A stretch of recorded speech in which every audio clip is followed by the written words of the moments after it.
Small plastics are creating a big problem, big enough to get the attention of leaders around the world. Next week, the United Nations is expected to unveil a global plan to end plastic pollution. Senior investigative reporter Begad Shaban explains how this could eventually impact what you eat and the safety of vulnerable wildlife across the bay. This California sea lion is recovering from wounds so deep they cut right to the bone.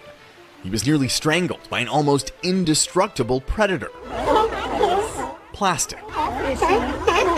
Every single week, you might be eating the equivalent of a credit card in plastic, and you don't even know it. Over 8 million tons of plastic are dumped into our oceans every single year. Just let that sink in.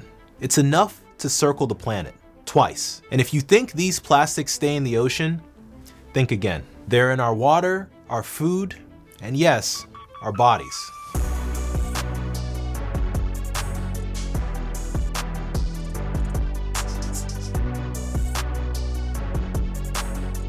Microplastics. Tiny particles that form when larger plastic debris breaks down. They're everywhere, in salt, in bottled water, even in the dust on your kitchen counter. A 2022 study showed that the average person could be ingesting around 5 grams of plastic every single week, roughly the size of a credit card. That's not a metaphor.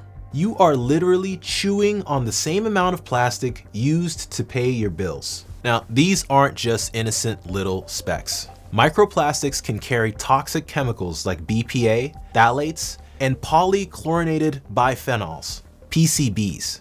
Think of them as tiny Trojan horses of poison, slipping into your digestive tract and wreaking havoc at a cellular level. No, you didn't misread that. They're in your blood. And once plastics are in your bloodstream, there's no telling where it'll end up. Let's talk about one of the most disturbing impacts of plastics: hormone disruption.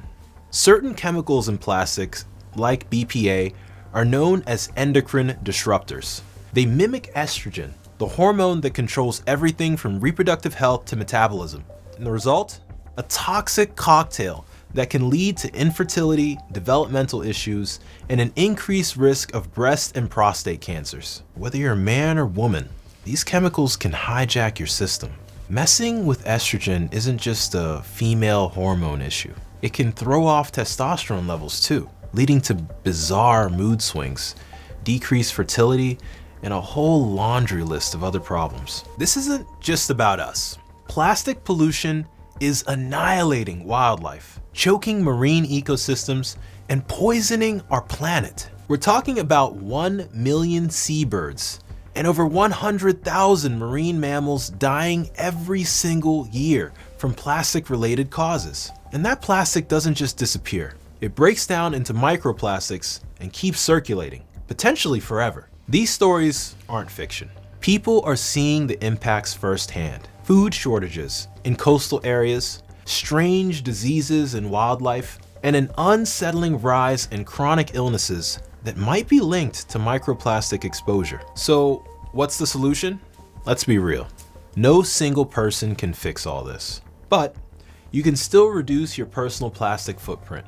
Use metal or glass water bottles. Filter your tap water. Avoid plastic containers for food storage. Refuse single-use plastics wherever possible. A few other tips include carrying reusable bags, skipping plastic straws, cutlery, and bottles, supporting legislation for plastic bans and corporate accountability, demanding better packaging from companies, and of course, research and support of organizations fighting plastic pollution. Still, let's be brutally honest. Unless governments and corporations step up, we're just playing whack-a-mole. We reduce plastic in one place, and it crops up somewhere else. Global action is the only way out.